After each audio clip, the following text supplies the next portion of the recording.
Hey everyone, this is Steve from Commercial Forest Products. Welcome back to 2 Minute Tone Woods. Today, I'm going to tell you how to distinguish African mahogany from genuine mahogany. Now, on a side note, I just wanted to let you know that when I make these videos, I do not have expensive editing software. So basically, when it comes to doing transitions, I have the option of doing something very basic, a very basic transition which looks okay, but certainly is nothing fancy.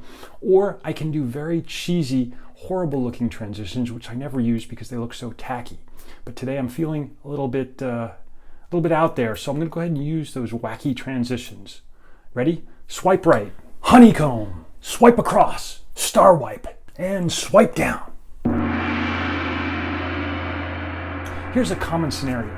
Basically, someone's walking around the shop, they pull out a piece of wood and they say, hey, we found this in the warehouse. What kind of wood is this? Looks like mahogany of some sort. What kind of mahogany? African? Genuine? Santos? Well, definitely not Santos, but certainly mahogany of some sort. Now, I'm in the wood business, and I've been there. We've all been there. You've got a piece of wood, you're trying to identify it. It's got mahogany-like grain, but there's about 1,000 species that have mahogany-like grain.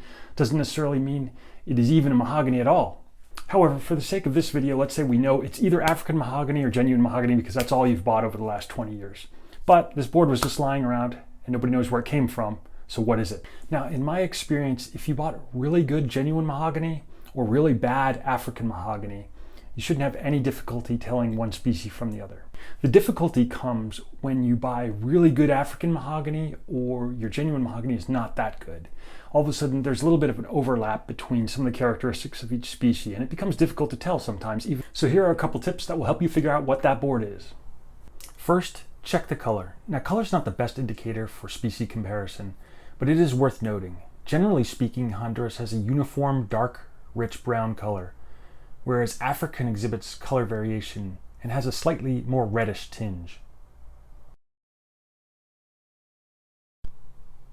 Number 2, look at the grain. Genuine mahogany grain tends to be fine, slight, and uniform, whereas African mahogany grain is usually more open, erratic, and inconsistent, generally speaking. Number 3, look for figure. Now, genuine mahogany is a lot more expensive than African mahogany, basically double the price.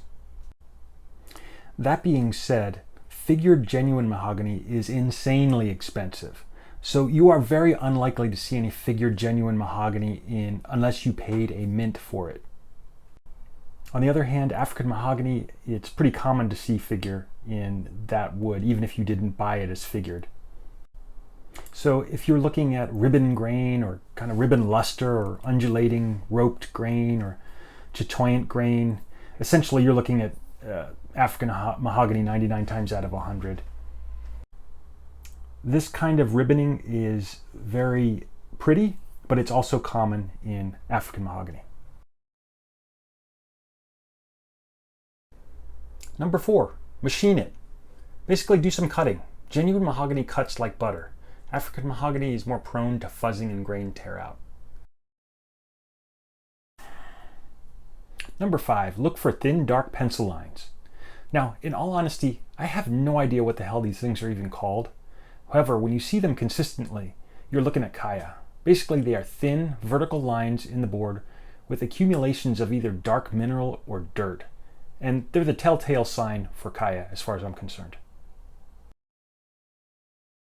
For more detailed information, go ahead and check out the link in our description. That'll take you to our genuine mahogany page, where you can read more information about how to distinguish African mahogany from genuine mahogany. Also, like and subscribe to my YouTube channel. You don't think I'm making these videos for fun, do you? Come on, man, it's free.